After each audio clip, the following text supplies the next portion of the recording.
Bienvenue à ce rendez-vous de l'information sur Euzari TV, le sommaire. Le Conseil des ministres a pris acte ce mercredi de la condamnation des grossistes répartiteurs dans l'affaire des faux médicaments. Le ministre d'État chargé du plan Abdoulaye Biotane a rendu public les différentes stratégies menées par le gouvernement pour atténuer la tension sociale. Des conducteurs de taxi-moto exerçant à Cotonou sont parfois malpropres. Les citoyens béninois s'en indignent. Bonsoir à tous. La séance hebdomadaire du Conseil des ministres de ce mercredi 14 mars 2018 a pris acte de la décision du tribunal de première instance de Cotonou relative à la condamnation des grossistes répartiteurs de produits pharmaceutiques dans le dossier à Taogate. Le Conseil a décidé de suspendre l'Ordre national des pharmaciens afin que les réformes idoines soient opérées. Joseph Djogbenou pour plus d'explications. Et vous parlez de réparation. Comment réparer? Et sur de nombreuses années, parce que ces opérations effectuées courant 2017, décembre 2017, ne sont qu'une petite partie visible de l'iceberg que nous avons tous accompagné, avec des personnes qui ont toujours été protégées, avec la culture absolue de l'impunité. La situation dans ce secteur est à l'image de la situation générale dans le pays. La perte des valeurs. Celui qui a prêté serment pour sauver les vies préfère gagner de l'argent en faisant en sorte de vendre des produits qui ne passent même pas par le cordon douanier. Des produits qui ne sont même pas signalés par le cordon douanier. Des produits qui sont stockés à des températures inimaginables par des personnes qui n'ont pas appris à le faire, des produits qui sont inoculés. C'est pour cela que le Conseil des ministres a pris des mesures importantes. La revue profonde de la réglementation, de la législation, la réforme institutionnelle. L'on s'étonne de ce qu'un autre professionnel n'ait pas pu identifier cela, n'ait pas pu prendre des mesures de précaution, des mesures de prévention. Et donc, il y a ces réformes-là importantes. Et c'est pour cela que la mesure conservatoire a été aussi de suspendre l'ordre des pharmaciens. Non pas de dissoudre l'ordre des pharmaciens, de suspendre pour un délai de 6 mois, délai dans lequel les réformes devront aboutir. Et c'est pour cela que, mesure conservatoire également, le gouvernement a décidé de retirer l'autorisation de mise en consommation, de mise en vente des produits de New Sesames et de faire retirer par conséquent les produits dans les officines. Puisque c'est sous cette appellation, c'est sur la base de cette autorisation, qui n'est qu'une autorisation de mise en vente, que l'on procède à l'importation supposée, laquelle importation n'est pas connue des autorités compétentes, ne passe pas par le cordon douanier. C'est en vertu de cette autorisation supposée que l'on procède au stockage dans les conditions que vous savez. Eh bien, le gouvernement a décidé d'appliquer le principe de précaution. Bien entendu, cette démarche sera généralisée à tous les secteurs pour lesquels la vie du citoyen est en cause. Le Conseil des ministres a également décidé de la cession de domaines de 15 hectares devant abriter les infrastructures d'un hôpital de référence dans la commune d'Abomey-Calavi. À cet effet, je vous invite à suivre le ministre garde des Sceaux à l'occasion du traditionnel point de presse qui explique le bien fondé dans ce projet et les raisons du choix de ce site. Mise à disposition de sites pour la construction du centre hospitalier universitaire de référence d'Abomey-Calavi. Notre pays va se doter d'un établissement hospitalier de référence de plus de 400 lits prévu au programme d'action du gouvernement. Cet hôpital disposera de services cliniques et d'un plateau technique de haut niveau dans plusieurs spécialités médicales et chirurgicales. De même, il offrira les commodités pour les explorations diagnostiques avec des unités de biologie et d'imagerie. Le site identifié pour les travaux se trouve dans la commune d'Abomey-Calavi, en pleine agglomération. Il abrite actuellement des équipements de Bénin Télécom Infrastructure. Sa superficie est de 15 hectares, soit 13 à 70 centiares. Par ailleurs, le choix d'Abomey-Calavi, commune ayant une vocation de cité doctoire, dont le nombre d'habitants est en forte croissance, est en cohérence avec la carte sanitaire de notre pays. En effet, ce futur hôpital sera en lien de fonctionnalité avec le Centre national hospitalier universitaire Hubert Koutoukou Maga de Cotonou, le Centre hospitalier universitaire de la mère et de l'enfant et l'hôpital de zone d'Abomey-Calavi.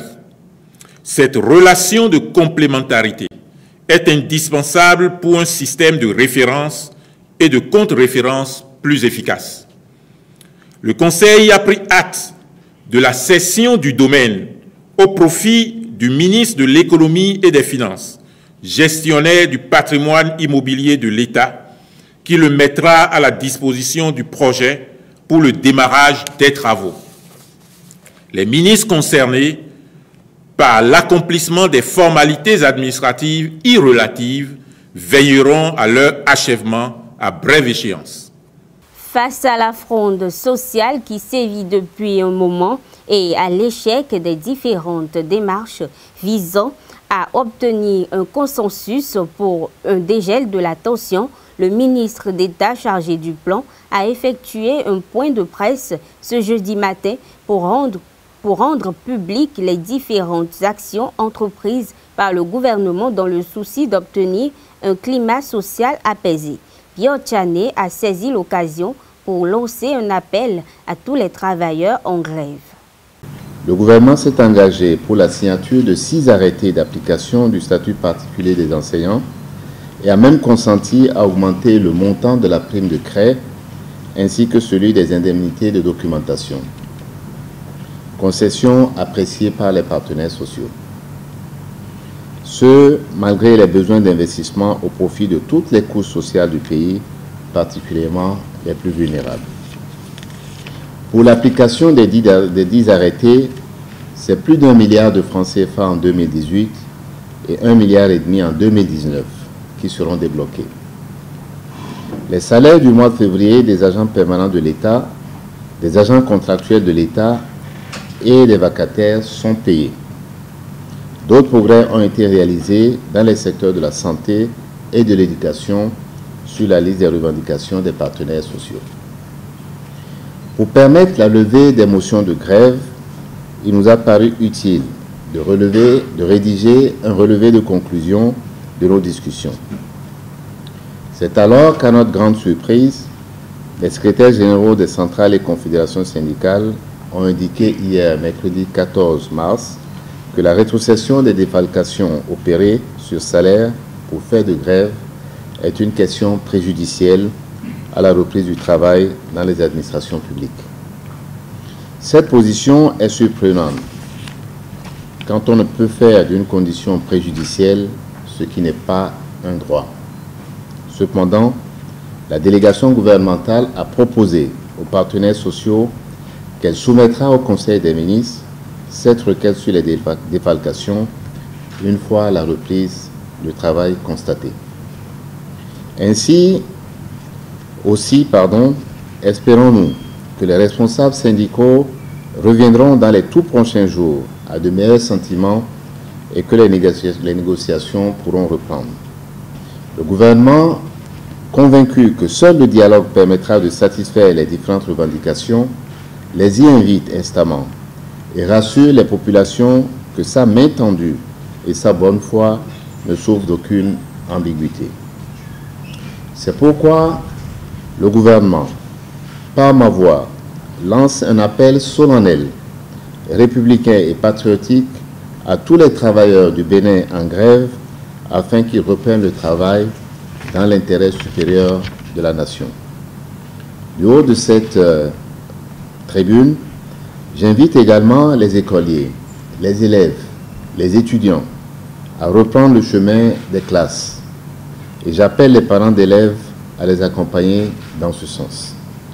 Enfin, le gouvernement du président Patrice Talon rassure l'ensemble du peuple béninois de son engagement à apporter les solutions pertinentes aux préoccupations des travailleurs dans la limite des ressources de la nation et dans l'équité vis-à-vis de toutes les couches de la société. Le staff technique nommé le jeudi dernier à la tête de l'équipe nationale du Bénin de football junior est à pied d'œuvre pour constituer son ossature. Valère Rondinou et ses adjoints ont retenu 32 joueurs ce 15 mars 2018 au terme de 4 jours de travail avec une centaine de jeunes issus de différents clubs béninois ainsi que les centres de formation. Vous savez, moi je suis très ambitieux et je vise plus haut que ça, mais c'est arrivé comme on vient de me donner cette occasion de prendre les juniors. Je l'accepte. Si les conditions sont bien réunies, je l'accepte et je vais prouver par là ce que je peux donner à mon pays. Aujourd'hui, avec mon niveau, j'ai travaillé un peu partout. Avec le feu Stéphane Kéchi, comme vous venez de le dire. Et je connais mon pays, je sais ce que mon pays peut faire. Donc, je ne vais pas trop demander, mais le minimum, ça doit être fait et que, bon, c'est ça qui donne le plaisir de travailler, l'engouement et tout. Mais je compte sur le président de la fédération et avec son vice-président. Ils viennent de me donner leur parole et que ça va être fait. Parce que je voulais insister sur un contrat signé, mais ils m'ont donné leur contrat verbal que non, ça va être fait. Donc bon, qu'ils vont voir le ministre et puis bon, là, je ne sais pas encore ce qui va se passer et moi je ne vais pas dire ce que je veux. Et moi j'attends de voir ce qu'ils vont conclure avec le ministre. Et puis bon, là, ce n'est pas l'argent d'abord, c'est le résultat. Mais il faut que on soit dans les normes. Ils nous donnent l'équipe junior qui, il y a quelque chose devant nous, il y a la CAN junior devant nous, c'est pourquoi ils nous ont appelés. Donc on doit tout faire pour faire qualifier l'équipe. Et ce que nous pouvons faire, on va faire. Et puis bon, et ce ne serait pas seul les coachs. J'avais dit dans la salle tout à l'heure que c'est avec la fédération aussi. S'il y a une bonne organisation de part et d'autre, pourquoi ne pas avoir le résultat que nous voulons.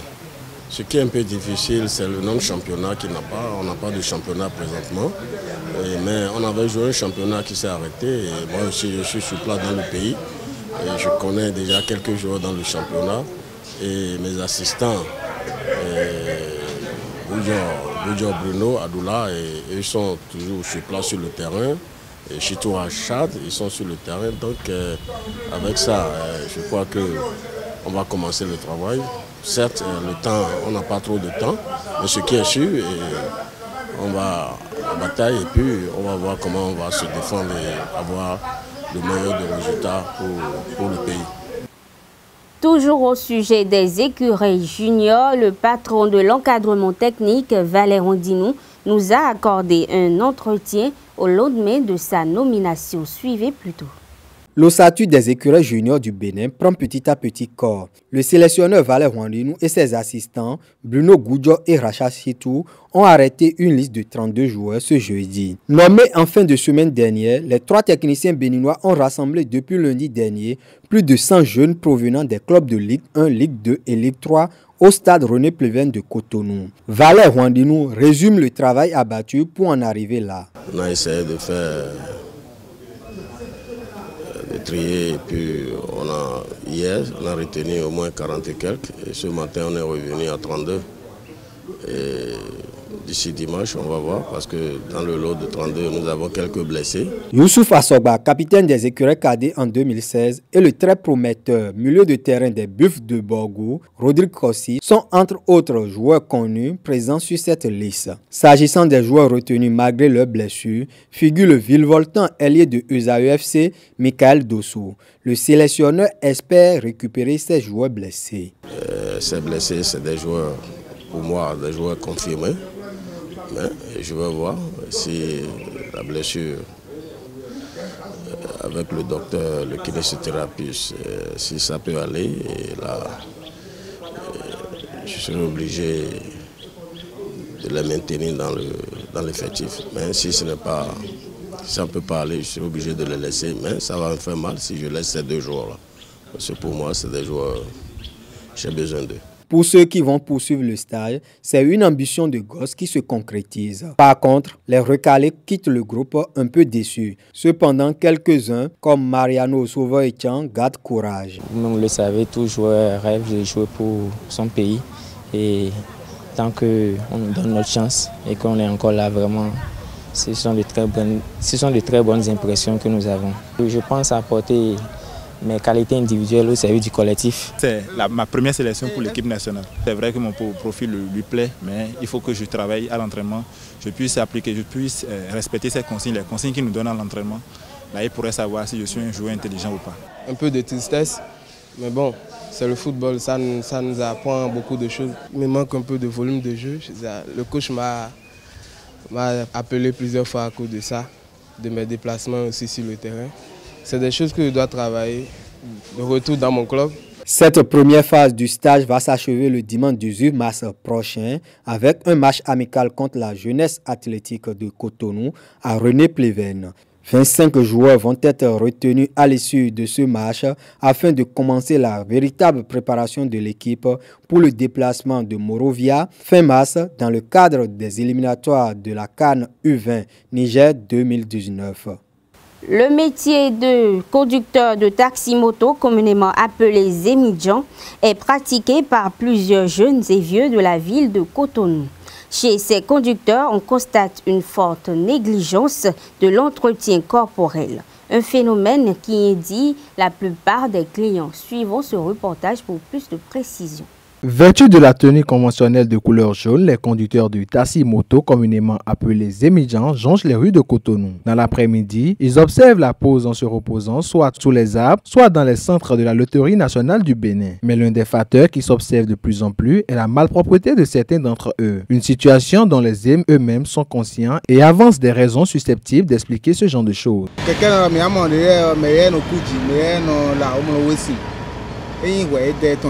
On voit certains conducteurs de taxi-moto qui sont propres, mais par contre d'autres ne le sont pas. Ce n'est pas de leur faute. Tu verras certains qui sont sur des motos sales. Or, ils ne peuvent pas être propres si leurs motos sont sales. Certains se lavent bien avant d'aller au boulot, mais par contre d'autres ne le font pas. Ceux qui ne se lavent pas, c'est ceux-là qui passent la nuit au clair de lune. En principe, celui qui quitte la maison doit forcément prendre sa douche. Il y a des gens qui venaient du village, qui ne savent pas comment on s'habille. Il y a des gens qui venaient du village, qui savent comment on s'habille. C'est la propriété de l'un et l'autre. C'est que si tu es propre dans ta maison, si tu sors, tu dois être propre. Du côté des clients, c'est les aspirations. Ils condamnent cet état de choses et identifient la propreté corporelle et vestimentaire des conducteurs comme l'un des facteurs déterminants dans leur choix lorsqu'il s'agit de faire appel à leur santé. Ils évoquent également quelques exemples de situations embarrassantes vécues avec des conducteurs présumés malpropres. Le constat est amer aujourd'hui à Cotonou où nous remarquons, nous constatons des Zemidjamans qui s'habillent mal et cela ne met pas le client en bon état. Et ceci, selon moi, c'est lié au manque d'hygiène. Ils ne se respectent pas d'abord parce qu'il faut leur présentation, c'est leur présentation qui devrait attirer le client. Un jour, ma moto a eu des problèmes et il me faut prendre un Zem. Vraiment, j'ai regretté le jour-là. J'ai regretté seulement parce que le Zemidjaman n'a pas encore fait le besoin important du matin. Donc, ne s'est pas encore brossé. Et vraiment, il parlait, il me racontait une histoire là. Et vous imaginez la suite? Ça m'est déjà arrivé. Et puis, en fait, c'est très mal à gérer. Parce qu'à chaque fois qu'il parle, tu as la mauvaise haleine que tu ressens. Et vraiment, c'est pas bien pour le client. Bien qu'ils occupent une place de choix dans l'animation de la vie sociale des Cotonois, les conducteurs de taxi moto gagneraient plus en adoptant une hygiène corporelle et vestimentaire irréprochable. Car non seulement cela les crédibilise auprès des clients, mais encore et surtout leur permet de gagner la confiance du grand nombre. Mesdames et messieurs, c'est la fin de cette édition. Merci de nous avoir suivis et à bientôt.